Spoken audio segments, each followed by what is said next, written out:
सृष्टि के निर्माण के समय या सृष्टि के निर्माण के हेतु शिव जी ने अपने शक्ति को स्वयं से पृथक किया।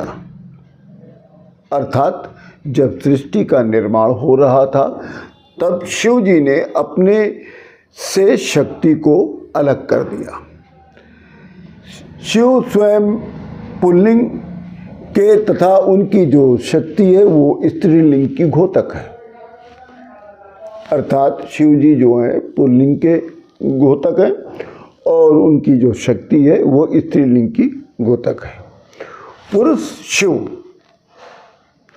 और स्त्री शक्ति का एका होने के कारण शिव जी नर भी हैं और शिव जी नारी भी हैं। इसीलिए उन्हें अर्धनारीश्वर कहा गया।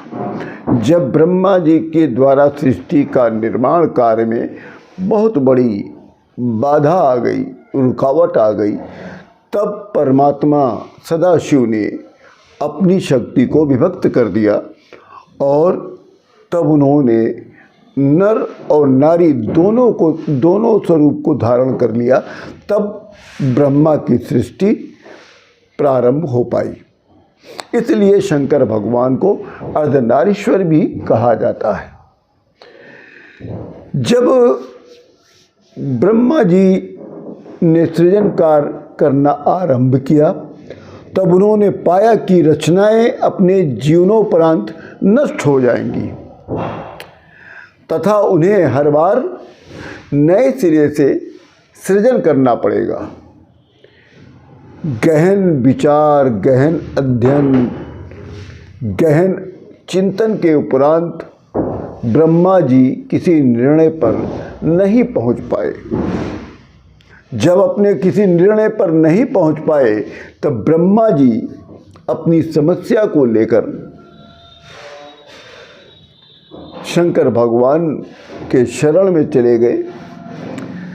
उन्होंने शंकर भगवान को प्रसन्न करने के लिए बहुत कठिन तपस्या किया। ब्रह्मा जी की कठोर तपस्या से सदाशिव प्रसन्न हो गए और ब्रह्मा के समस्या के समाधान हेतु सदाशिव ने अपने अर्धनारीश्वर स्वरूप में प्रकट हो गए। अर्धभाग में शिव थे और दूसरे अर्धभाग में शिवा थी। अपने इस स्वरूप से शिव ने ब्रह्मा को प्रजननशील प्राणी के सृजन की प्रेरणा को प्रदान किया। साथ ही साथ उन्होंने पुरुष और स्त्री के समान महत्व का उपदेश भी दिया। इसी समय शंकर भगवान ने अपने पांचों मुखों को भी प्रकट किया था। इसके बाद शंकर भगवान का जो अर्धनारीश्वर स्वरूप था वो अंतर्ध्यान हो गया।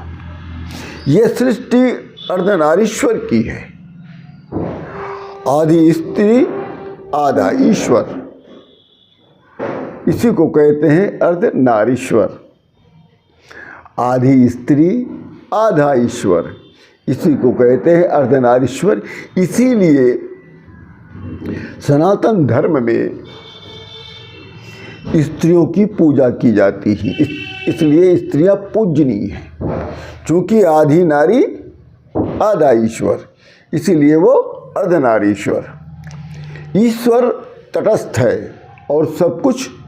जब ब्रह्मा जी ने सृष्टि की कल्पना किया तब उनका शरीर दो भागों में विभक्त हो गया। ईश्वर जो सृष्टि को रचने वाला है उसको इस कार्य के लिए विष्णु शब्द की संज्ञा दी गई। बड़ी गूढ़ रहस्य ये।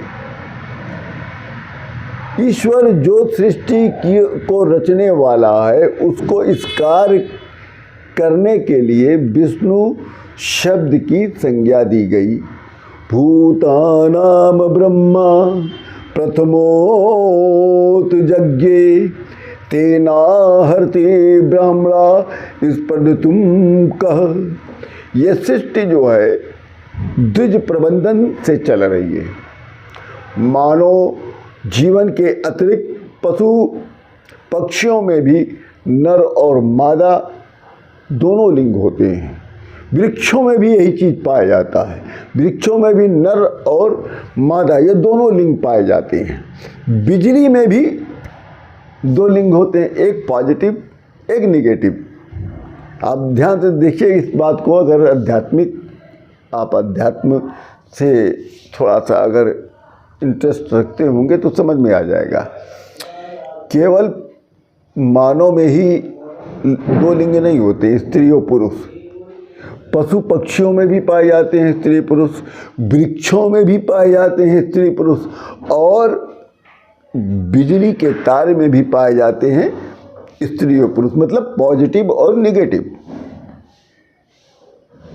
अब ले लीजिए, सूर्य है तो उसका प्रकाश है, चंद्रमा है तो उसकी चांदनी भी है, अग्नि और उसका ताप तथा दूध और उसकी सफ़ेदी, दिन है तो रात भी है, सुख है तो दुख भी है। यही शिव जी का आध्यात्मिक रहस्य है। अगर सूर्य है तो सूर्य आपका हो गया पुरुषलिंग, चंद्रमा है स्त्रीलिंग, सुख है स्त्रीलिंग, दुख है तो पुल्लिंग, अग्नि है तो पुल्लिंग, और ठंडक है तो स्त्रीलिंग। यही है ईश्वर, हमारे परमेश्वर सदाशिव का आध्यात्मिक रहस्य।